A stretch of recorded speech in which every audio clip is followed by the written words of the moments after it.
Hi, happy Sunday, everybody. I'm Noah Daniel, and I'm so excited to be here. During this session, we want to invite you to engage by using the EdTech Camp on Air hashtag on Twitter or by sending comments or questions through the YouTube live chat.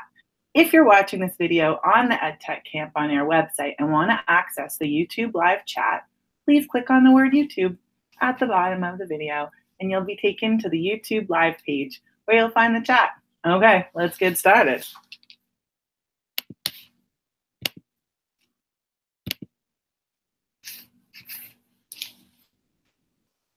I am so excited to be here today to have this conversation with you because it's something I didn't even know I did using EdTech. If you would have told me a year ago that my projects invite EdTech, I would have been surprised. And now not only do I know, but I get to talk about it all the time. So through this conversation, I'm going to explain about the building outside the blocks approach, how EdTech is invited using two specific projects, one called T-Talk and one called MST. And then I'll take some time for closing thoughts and hopefully to answer your questions. You're, of course, welcome to ask questions throughout, and I'll do my best to address them. But if I don't get to it during this hour, I promise to follow. So let's begin. The building outside the blocks approach really encompasses best practices in education. So it addresses time constraints, it allows for choice and voice, helps to build community, and makes the teacher's role one of a facilitator. But it's those aspects used all together that make it high yielding. So I'm going to explain. The first aspect is understanding that building outside the blocks is a teaching and learning approach that uses personalizing projects that I call BOBs for fun that help students build skill, autonomy, and community in minimal class time.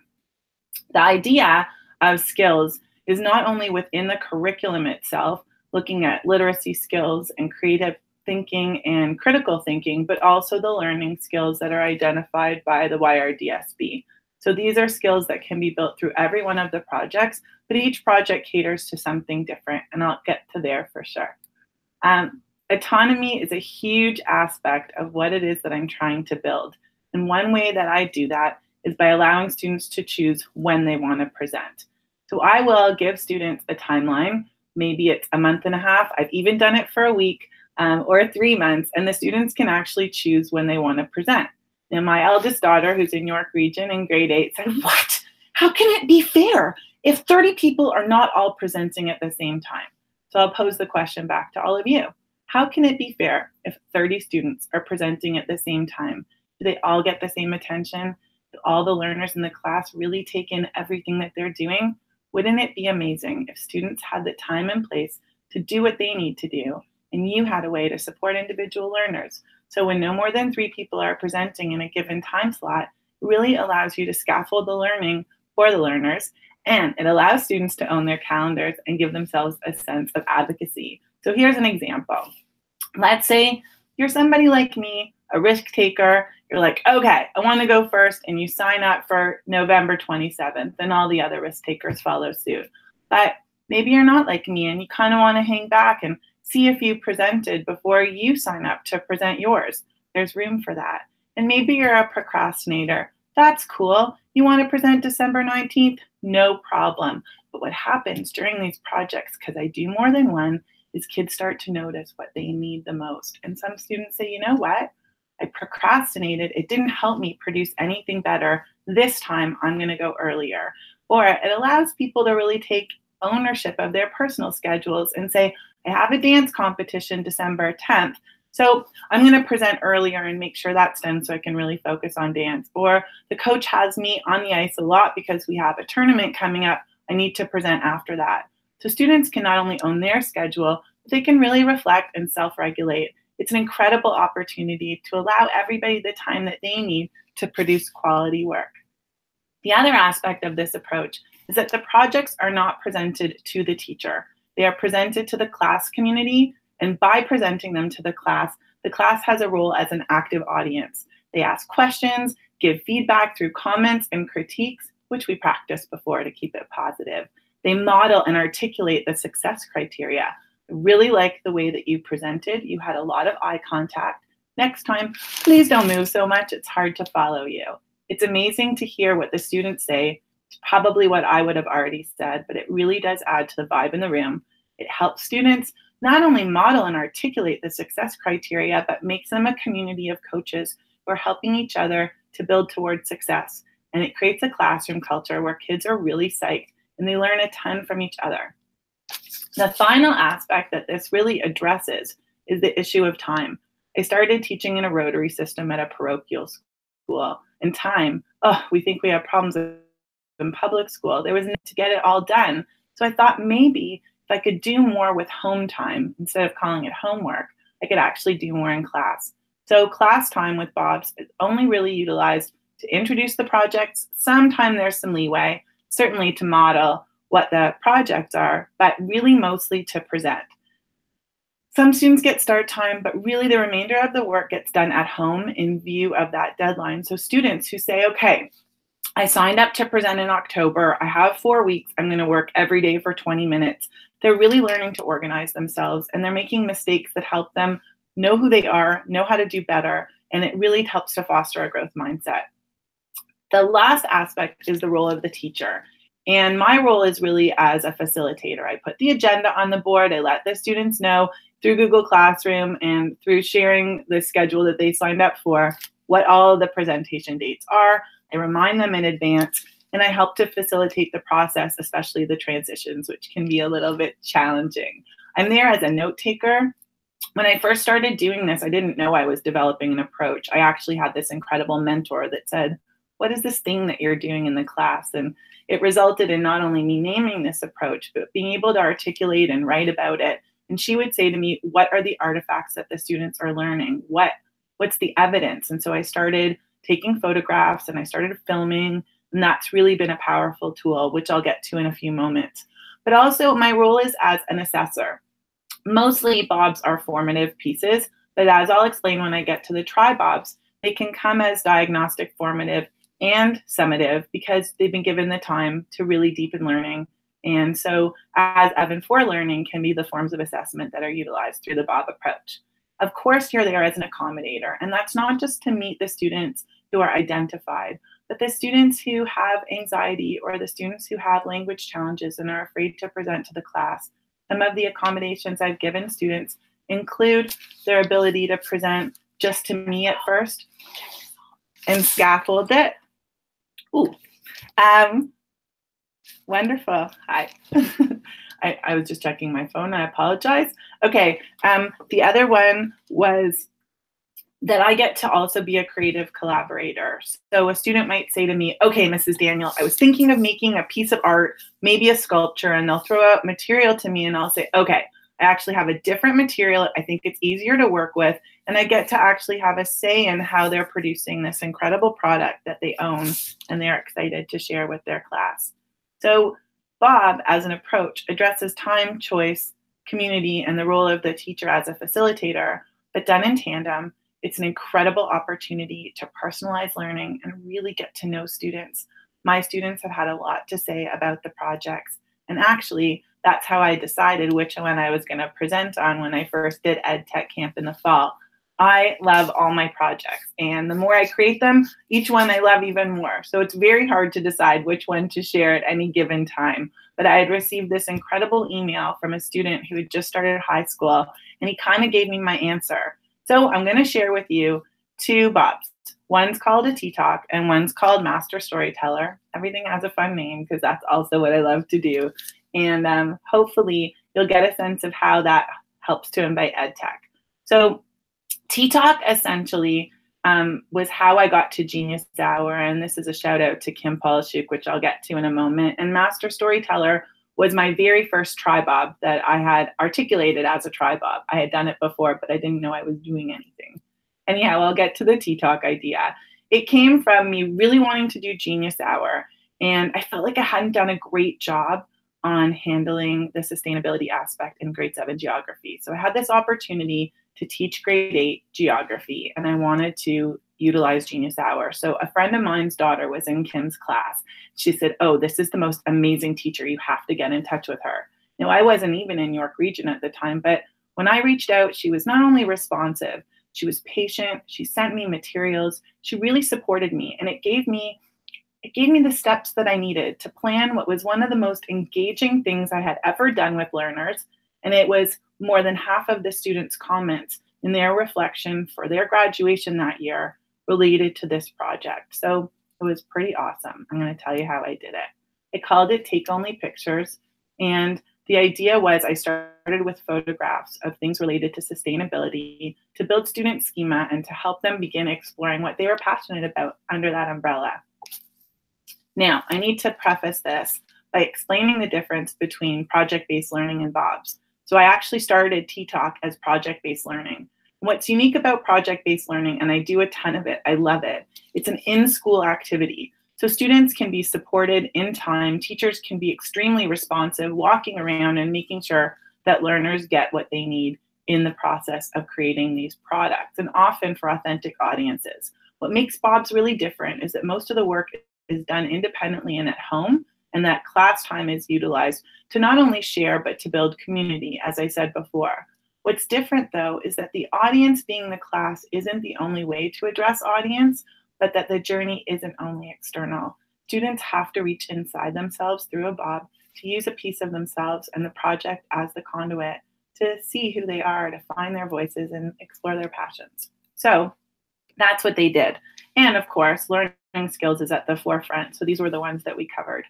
The students were exploring the areas that interested them. So I often will do a graffiti board for brainstorming. And once the kids started to get an idea of what they wanted to focus on for their T-Talks, they started to utilize pictures and words. They could sketchnote it too, but they created a graffiti board.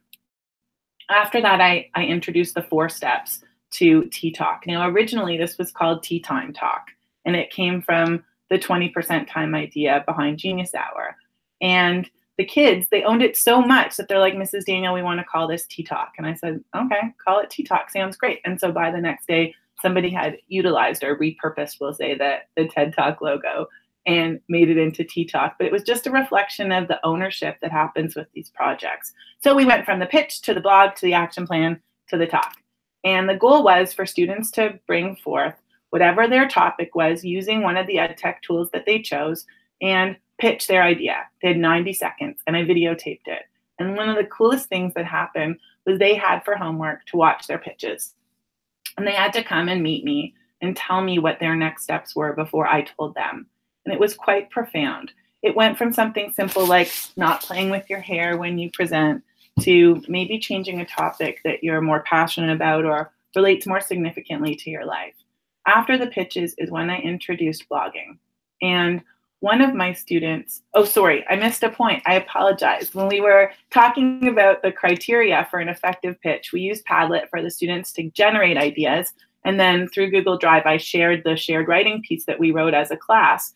And it was amazing to me that they knew to start with why. We'd watched a few TED Talks. And so they had constructed the success criteria by looking at examples and non-examples of effective talks. Among the things that I was particularly amazed that they included was the idea of striving for passion, but at least showing enthusiasm.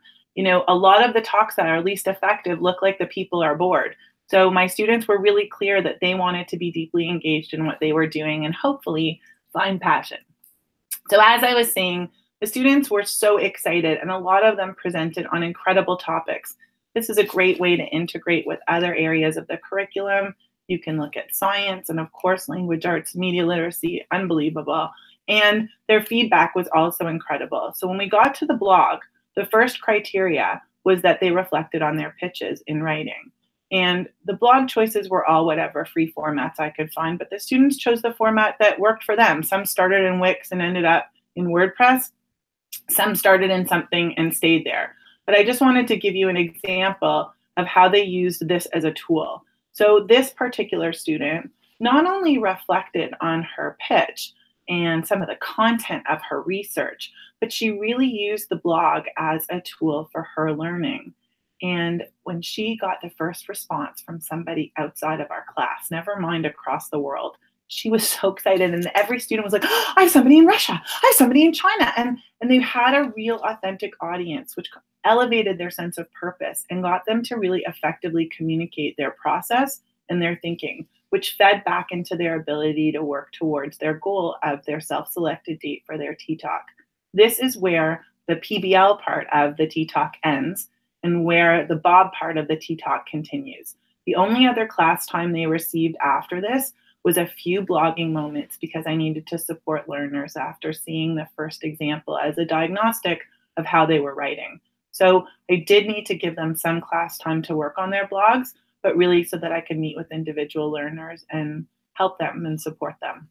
So the next stage was action planning. And there are a lot of great tools for action planning. Find the one that works best for you.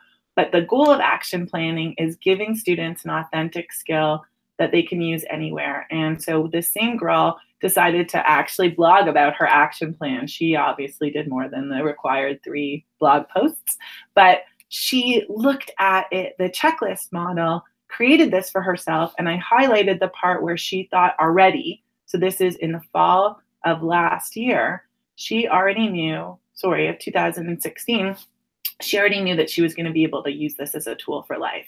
And that's really the dream, right? That we're not only giving them content-based skills, but we're giving them learning skills that are transferable. So then comes the talk. And so I was already in another unit because now it's a Bob. So I'm teaching explicitly another unit, and 15 minutes of our classes, because we only had 2 classes a week, were dedicated to people's T-Talks. And so students signed up and they would present during that time. And I would film it, and they would use amazing tools, some that I hadn't even thought of. And Canva, which is like one of my favorite things, was a great way for them to create their own images. A lot of them edited movies that they wanted to shorten or only use a chunk of during their T-Talks, and these were incredible. Now, Sway is relatively new, but it's an excellent presentation tool that I would certainly add. I am not proficient in EdTech tools, but what's great about Bob's is you can just show the landscape of possibility and students play around and choose. It's so part of their digital literacy and being part of their world to play around with tech and decide what works for them. So they did.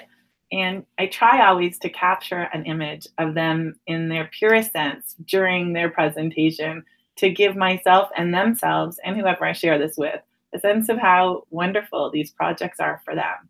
So this is T-Talk, and students presented on a bevy of topics and learned how to really do a fantastic job.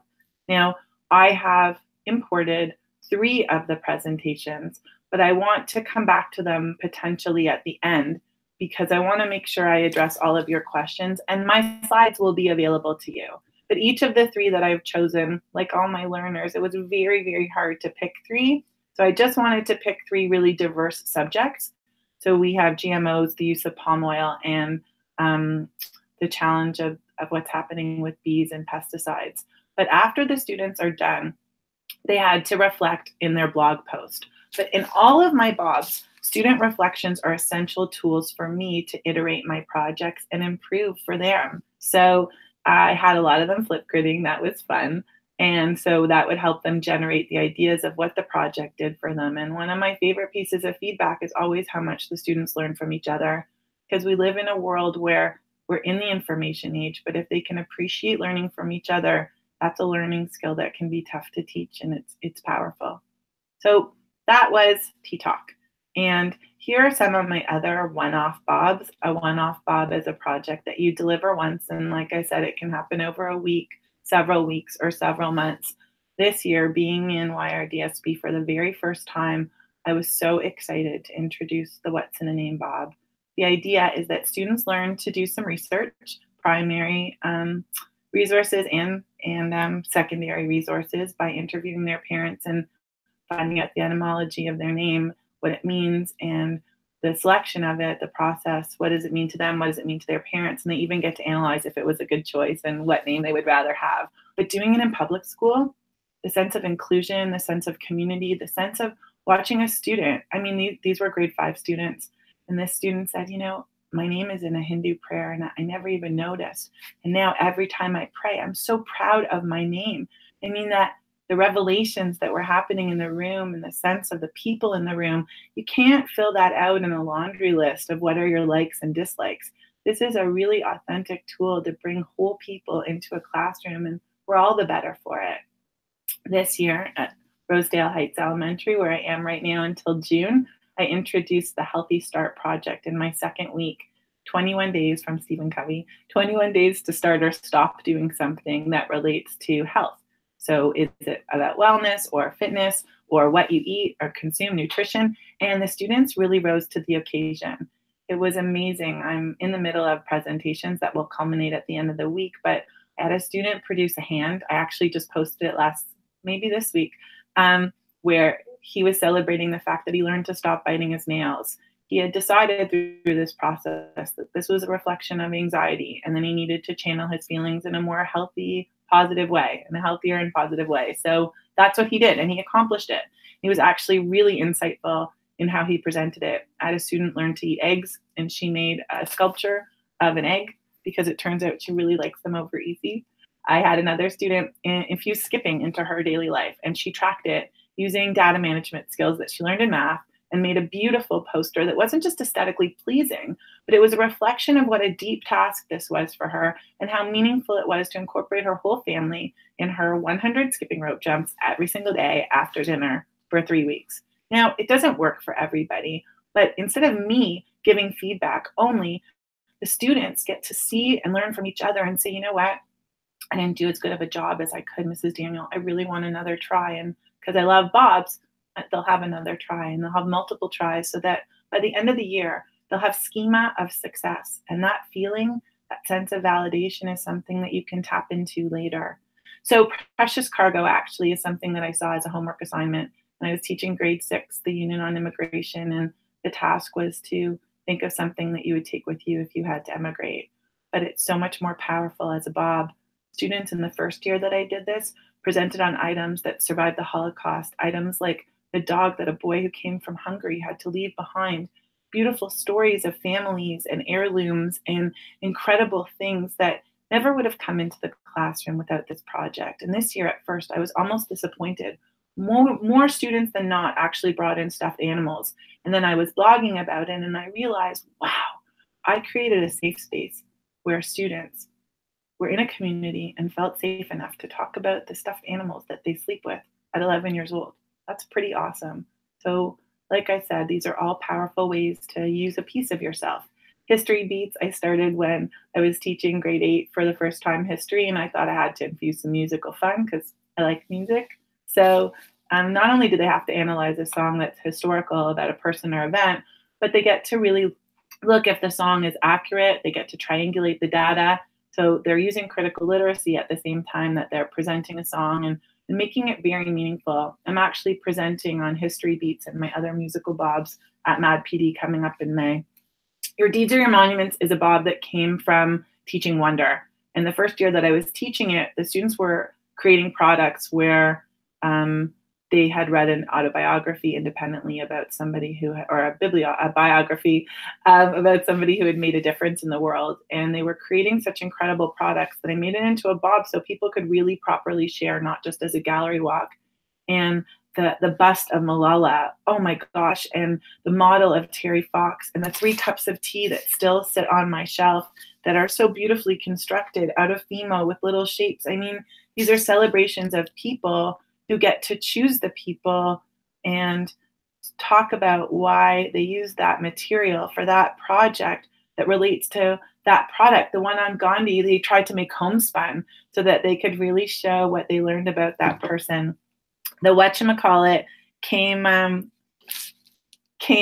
from, I was reading The Tipping Point and I was teaching Frindle at the same time. And I'm like, oh my gosh, what if the students can make up a word and make it sticky? So when levodromes actually first came out, I jumped on that bandwagon and I'm so excited about them. I was teaching them when I was teaching grade 5 at Nellie.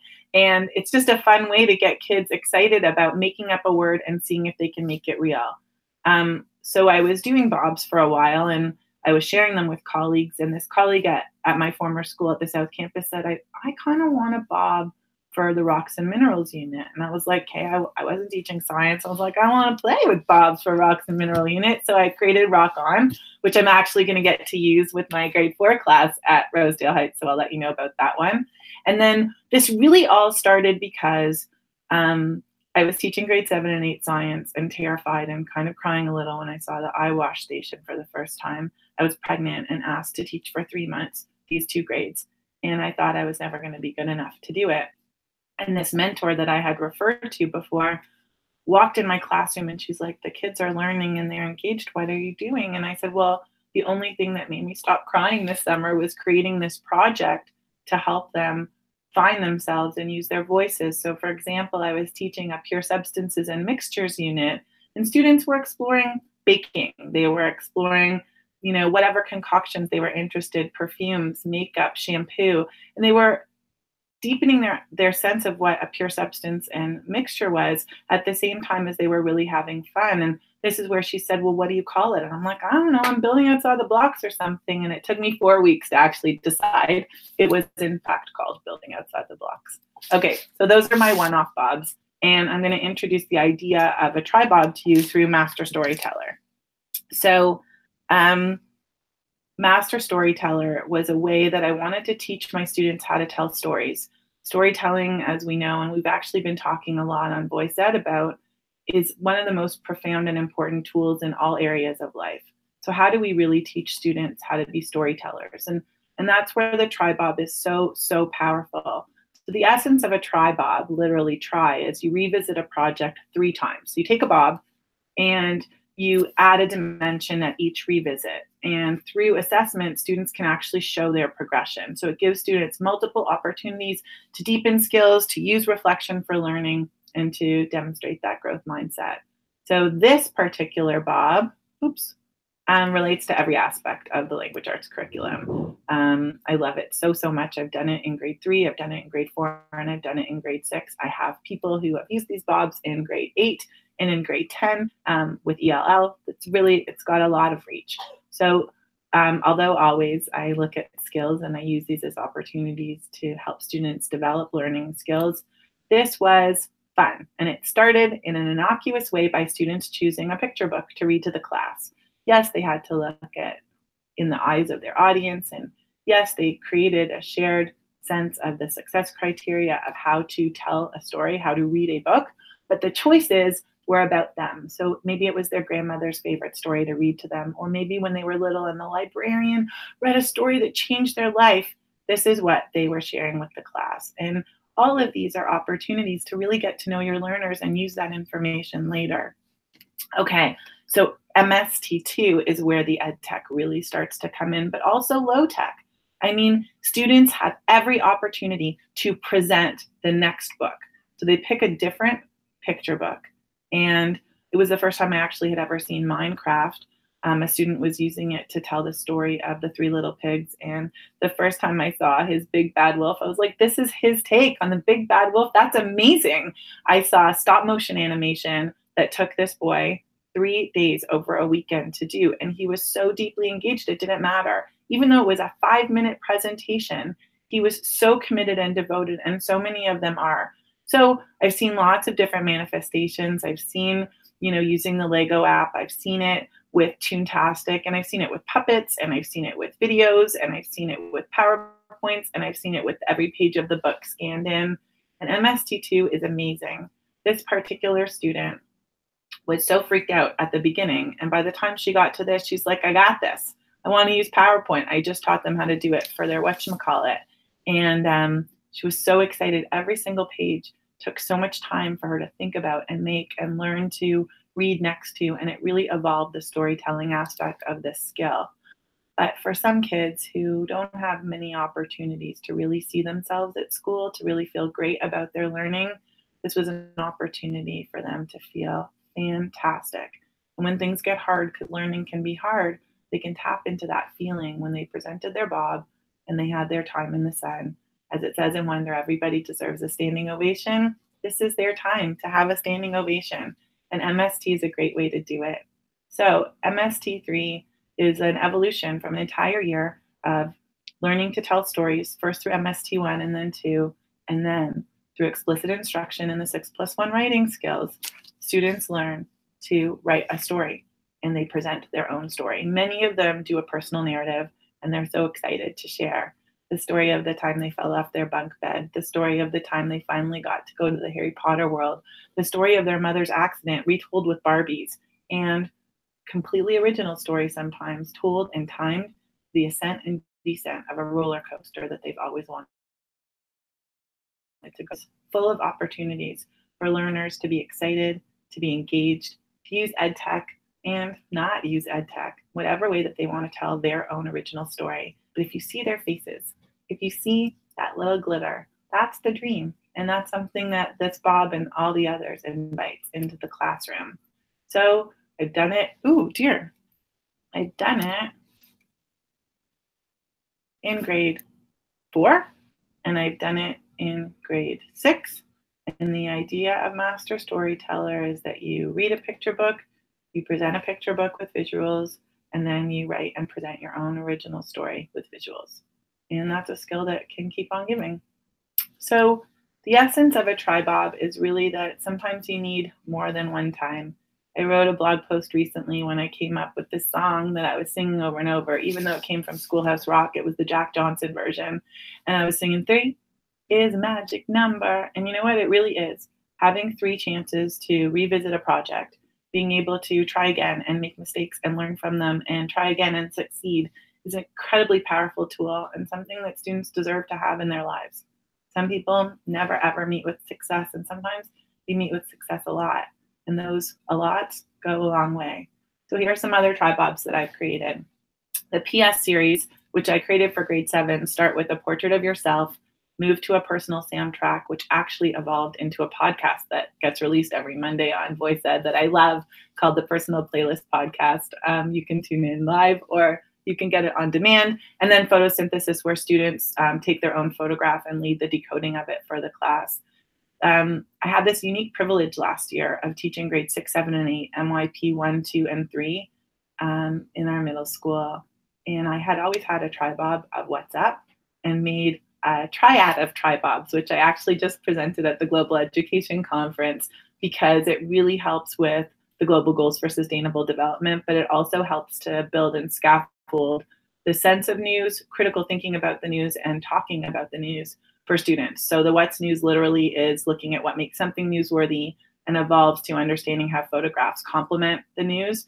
And then the What's Up looks much more critically at that and starts to look at how photographs can build bias in to the equation and culminates in students looking, comparing and contrasting 2 articles written from different places on the same subject and looking at where the biases are and selecting an image that best tells that story. News and Schmooze, which is for the grade 8s, actually started as News and Schmooze, News, Schmooze, and Produce, and News, Schmooze, and News, Schmooze, and Tableaus 2, and News, Schmooze, and Produce. And yes, I like to play with names, but when I was getting ready for this Global Education Conference, it occurred to me that I missed an opportunity. So if anybody wants to explore News and Schmooze in the following iterations, I am here to support you, although I'm here to support you for all the bobs. In the first stage, which I did do successfully in my class, students choose a topic that is newsworthy, and they are grouped accordingly. So they then go individually to investigate that issue, and then they have a schmooze. And during their schmooze, they're videotaped, and they get to reflect on how they contributed to the conversation, how they listened, and really whether this was collaborative or not. So my vision is to do it as a class, and then maybe somewhere else in the country or a province, and then the world, and think about what we could do with video conferencing, having a hangout in a conversation, a meaningful conversation about an issue. Anyway, poets is something that I've done in grade 3 and in grade 6, where students start with reciting a poem, and then through the explicit instruction of literary tools and devices, they analyze a poem, and then they present and analyze their own original poem. So these are just a few of my tri-bobs. And I love my work, but like I said, it's the students' reflections that are affirmations and points of iteration for me. So when I gather that data, I keep it. I keep it not only so I can improve the work, but I keep it so I can share with people what makes it so positive. So I'm just going to take a point from each of these 3 students' reflections. One is that it's nice to see other people and be like a teacher. Another one is some of the morals through MST, like be yourself and be thankful for what you have and be inclusive. And then this very profound one about realizing how different people can have opinions and they can all be valid. These are beautiful, authentic, and transferable skills developed through building outside the blocks projects and a culture of Bob. Now, Daniel Pink is one of my favorite authors, And one of the things that I found much later that I've added to my presentations is this quote. So human beings have an innate inner drive to be autonomous, self-determined, and connected to one another. This inner drive is fed and fostered and fueled through Bobs. I was presenting this once, and I actually found out that there were even more aspects of the Ontario School Effectiveness Framework that Bobs address. So not only does it help in all of the concentric circles, but most importantly, building outside the blocks projects and the approach help reach and teach every single learner in a space for all needs in all ways. And EdTech is an important tool, but it has to be used to foster something bigger than the tool itself. And when it's done that way, it can truly be transformational. I again want to thank you guys so much for this opportunity to share. When I was presenting last year, the very first sketch note was created about my Bobs. And then when I was presenting in the fall, Debbie Donsky walked in, and I just figured she was multitasking, but she was sketchnoting my presentation. So this is kind of for the visual learners and kind of like as a shout out, because I love sketchnoting, and I'm so excited that there are Bob sketch notes out there. But this picture really said it all. I decided to make a website last year, and I found this picture. And this picture just spoke to me because all of my projects have an outline, a scaffold, a bare bones. But what you do is so individual, and the possibilities, they're limitless. So whether you want to explore building outside the blocks as an approach and create your own, you want to take a project you have and twist it into a Bob, or you want to use one of mine, the power is in what the individual learner does with it. But at the very least, students are learning a variety of skills that will take them anywhere they want to go. Okay, I've worked in a nice amount of time. Hooray. So I will have time to show you a video. A nice amount of time to ask some questions. So let's see. Okay.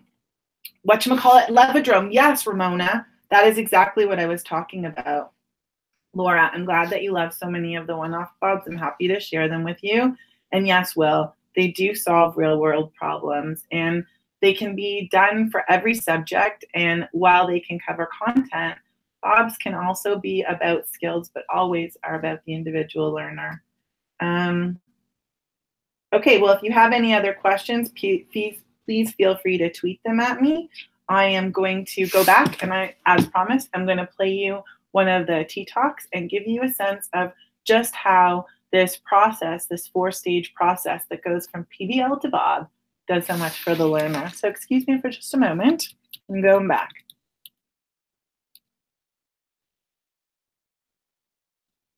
Okay. I can play any one of them, but because I have the time, I'm going to start here, and we can go from there.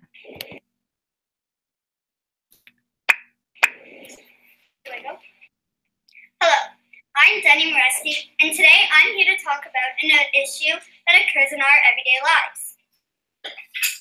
Who here likes to eat Jell-O, Oreos, Sour Patch Kids, and Oreos? Believe it or not, but all these foods contain a product we call palm oil. Palm oil is a type of vegetable oil that comes from the palm fruit. This is grown on the African oil palm tree. Palm oil is from Western Africa, but can grow wherever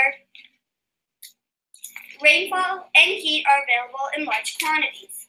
Today, palm oil is grown throughout Africa, Asia, North America, and South America.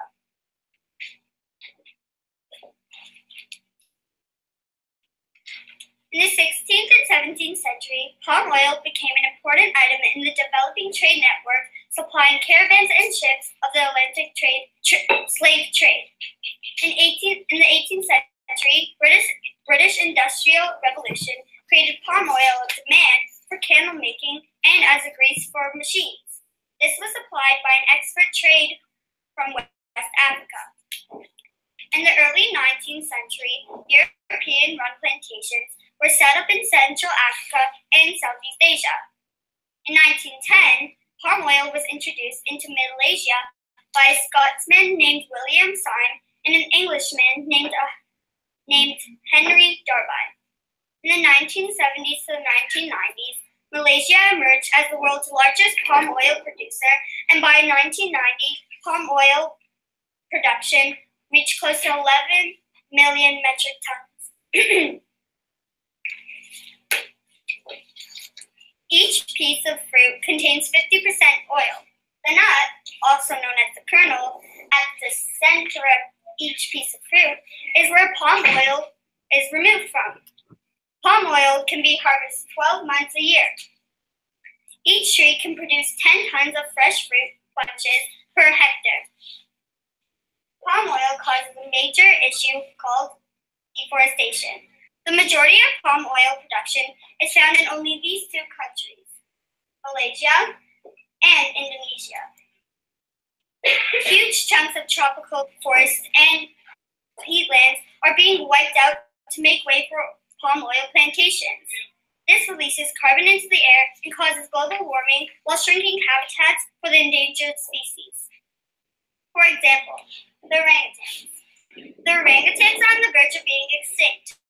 Scientists warn that these intelligent animals could become extinct within our lifetime if their rainforest homes continue to be destroyed for palm oil plantations. But the main important threat pushing them towards their extinction is much closer to home than you may think. You'll find it in the snack food aisle of your local grocery store, or maybe even in your own shopping cart. Anything you buy usually contains palm oil. In fact, it can now be found in roughly half the packaged food products sold in grocery stores.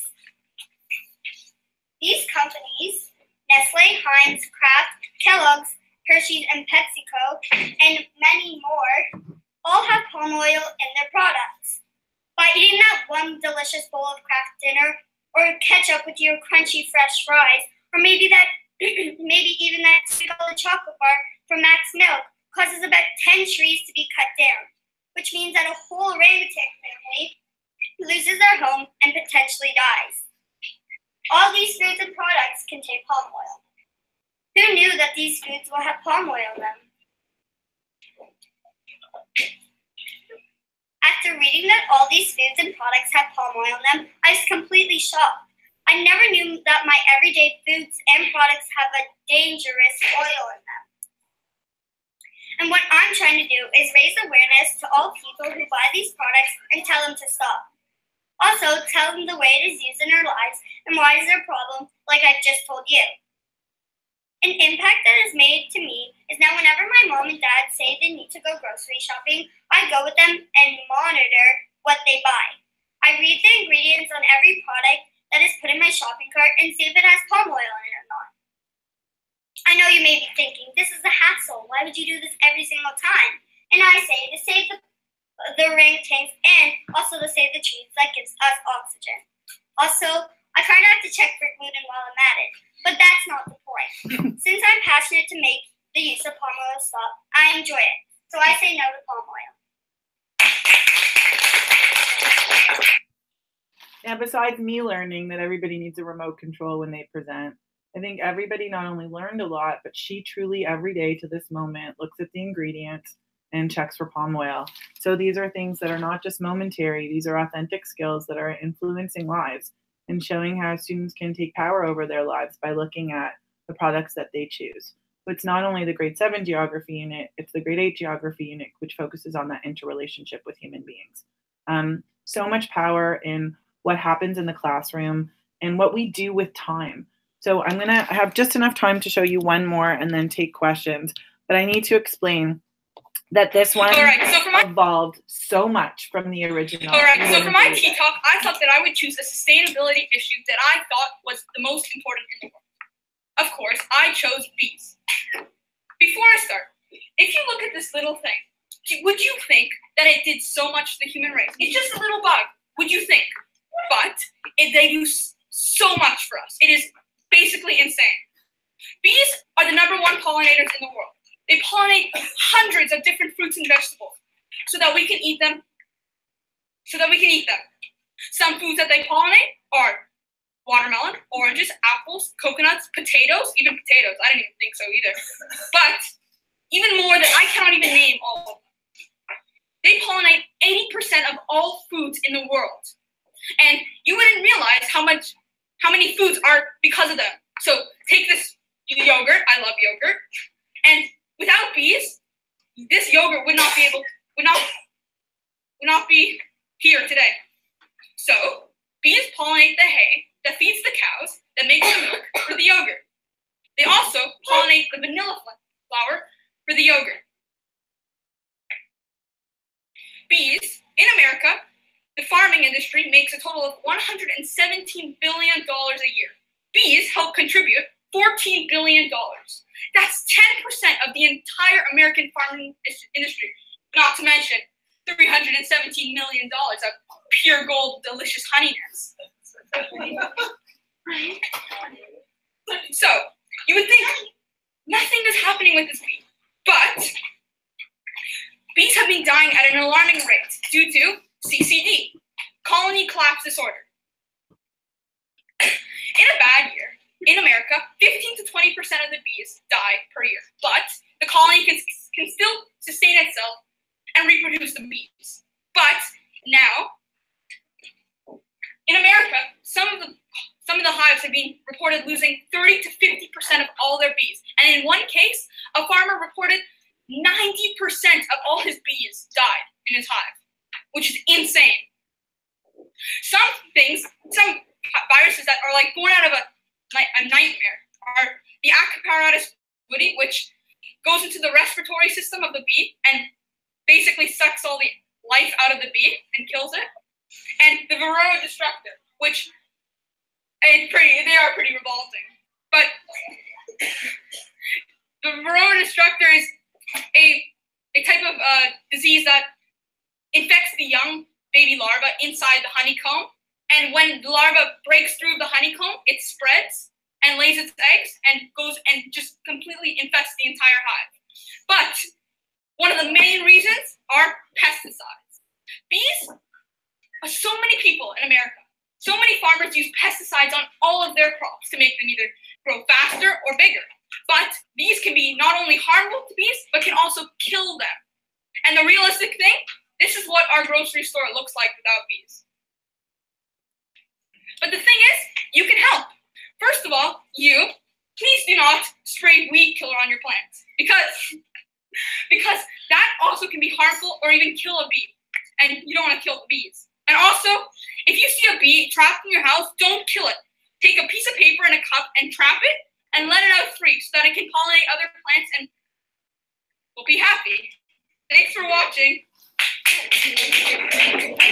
So these are only two examples of projects that not only show a variety of learning skills and media literacy, but show growth from the pitch. And isn't that what we're really in the business of doing? Celebrating success through iteration, understanding that learning is a continuum, and giving students the time and the space that they need to be successful. So I'm just going to flip forward. Hold on one second. And tell you that one of my favorite things to do is create projects. And once you make that shift and understand how to get there, how to create the kinds of projects that engage learners, it's impossible not to. You get new curriculum and all of a sudden you want to make a bob. And you're talking to somebody and they give you an idea for a project and you know how to bobify it. And it's just better. It's different. It does so much more with less. And it's something I really love. So I have time now to take questions. And I hope that if you don't have a question now, or if you're watching this later, you'll reach out to me on Twitter at Noah's Bobs. If you look at my media, you'll see a lot of images over the last few years since I've actually articulated this as a building outside the blocks approach. And thanks to Canadian Educator magazine, I had an article published about it. So people ask me about it, and this is what I love. Thank you to Carol Salva, who actually just spoke about it on her podcast, because she's not only using the What's in a Name with her ELL high school students, but she's also using the Personal Playlist Project, her own P3. And I actually think everybody should get to do that. So you can, of course, reach me at my YRDSB email. You can reach me at my Bob email. Please go to the website, check out some of my projects. If there's something you're interested in, ask me about it. And a lot of my blogging, besides about the amazing guests that come on my podcast, is about the different projects that I've helped to create or foster and how learners experiencing it or have been experiencing it. So I want to thank you so much about for spending this time with me, for waking up with me. I'm going to go home and change into my jammies so I can check out more of these. But if you do have questions, we have some more time. And if not, I'm going to play the last video for you because why not? We're here together. EdTech Camp on Air is full of amazing educators. The ones that are presenting now, don't worry, I'm going to follow up on that. And it might take me a while or even into the summer to see everybody's, but that's the amazing work that the York Region DLRTs are bringing us today, is access and the opportunity to learn from each other, to celebrate what we're doing in our classrooms and open up the silos that our classrooms can be for so many other people. Okay, hold on, I'm missing things. Oh, I didn't miss something. Okay, I'm gonna go back and play the last one. Have a great day, everybody. Love having time. Right, there it is. Of course, it's hard to choose. Hello, everyone. Share. Hello, everyone. My name is Noah Jaraski, a local agent for change. Welcome to TED Talk. Hold on a second. Today, I'm here to tell you why genetically modified organisms should be completely halted from being produced. However, before I get into that argument, I would like you all to know how I got to this stage in my life. It all started not too long ago, but engaging individuals in society's class. That unit had been solely around the sustainability of our planet. After months of critically learning, we were introduced to an assignment that would allow us to physically take action. We were asked to synthesize a 4 to 6 minute presentation discussing the sustainability of our planet. I was completely lost. I had no idea what to do next. Sustainability is a ginormous issue, and choosing a more specific author would likely pose a problem. So as any 21st century baby would do, I Googled it. Well, that didn't turn out too well. As you can see, there are 137 million results. I was officially going crazy. And my sciencey self stumbled upon the topic of GMO. I finally found my passion and knew that was what I wanted to pursue. After creating an action plan, reading upon feedback from previous assignments, and finishing a previous 2-minute presentation, I was finally on the right path to reaching my goal. Before I begin, let me clear up. What exactly does GMO mean? A GMO stands for genetically modified organism, and they surround us every day. A GMO is the result of a laboratory process where genes from the DNA of one species are extracted and artificially forced into the genes of an unrelated plant or animal. The foreign genes may come from bacteria, viruses, insects, animals, or even humans. Currently, Canada is one of the only countries in the world that doesn't require genetically modified products to be labeled. Think about the last food item you ate, whether it was grown or not. If it was a fruit or vegetable, how do you know that it's genetically modified or not? Can you please tell me? If you had eaten a food item like a bag of chips, those ingredients on the back that you can hardly pronounce likely involve products that have been heavily tampered with. As you can see here, it doesn't look like these fish are making too many smiles. The most prevalent GMO is corn. Corn is used in countless products, whether it be corn syrup or high fructose corn syrup. The top 5 most common GMOs crops are sugar beets, soy, canola, cotton, and corn. On the left is GMO corn seeds, as you can see. Those are corn seeds with the latest strand of herbicide protection that turns them blue. Yet when they grow, they turn yellow, as you can see in super. It's extremely important to note that GMOs are most often found in processed foods. And over 80% of the food in this country is genetically modified.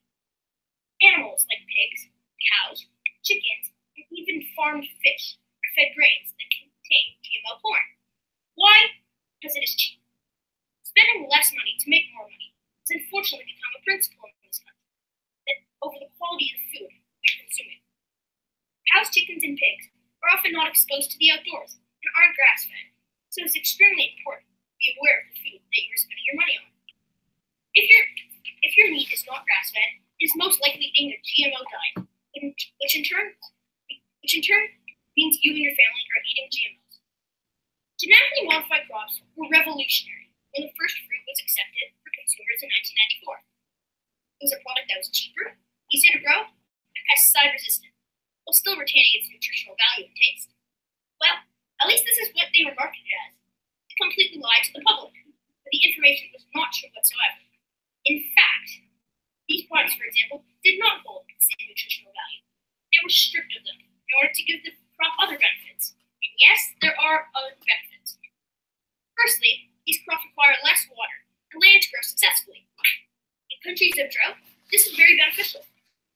Okay, I'm going to stop this because I have a couple of questions that people are asking, and I really want to make sure that I address them.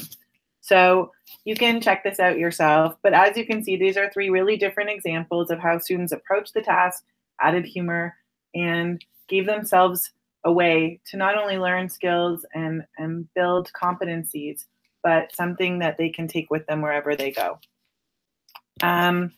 Just going back, I'm going to focus on this page actually to answer some of the questions. Ramona asked, what is it that you do when students are afraid to present? And it is something that you do as the teacher who is an accommodator. So some students are afraid to present. One way that I have helped to support a student is they present from home by video, or they present only to me.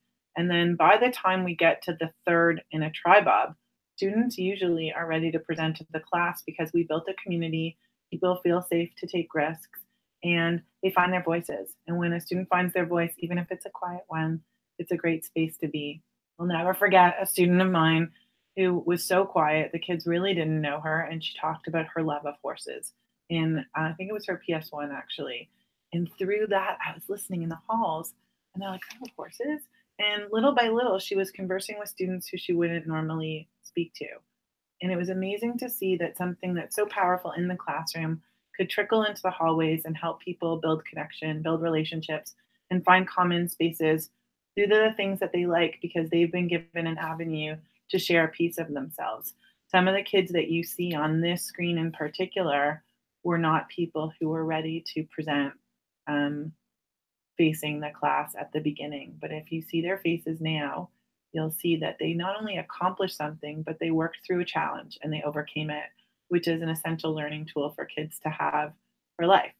I mean, if through all of these projects, you not only allow students to inquire about themselves, find their voices, use products that work for them, and build skills in the content areas, in the curriculum, and of course, outside the curriculum, outside those blocks, then these are strategies that are high yielding. So it's worth trying.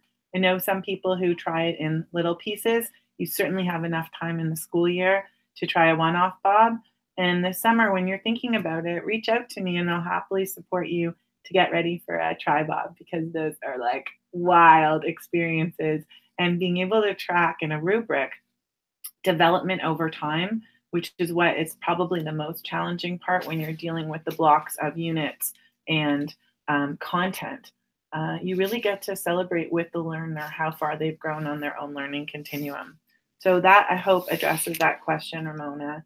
And in terms of anybody else's questions, I'm just going to come back to how to reach me, because I want you to reach me if you can. I'm very accessible. I love Twitter. Twitter has been my 24/7 professional development opportunities, learn about things in the world. And that's where Flipgrid Fever was something I caught really early, and being able to utilize that as yet another avenue for students to reflect and to capture data, artifacts of their learning. I actually, before I left my school, did a Flipgrid of my students' favorite bobs. And what I even learned about that didn't come out of their written reflections, because students are much more willing to talk when they can. And especially given the freedom to not do it in front of other people, amazing candid things come out. And most of them are really appropriate and very helpful. So I want to thank you so much for joining me, for being part of EdTech Camp on Air today. Lots of great stuff ahead. My name is Noah Daniel. I like to build outside the box, and this is a strategy that invites a lot of different EdTech. Thank you for coming out.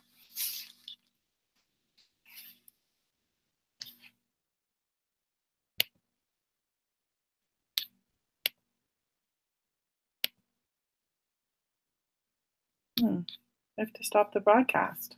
I need some help stopping the broadcast. I lost it.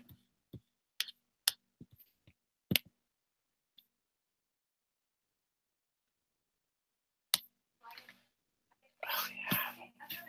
I got it. I had to slide it.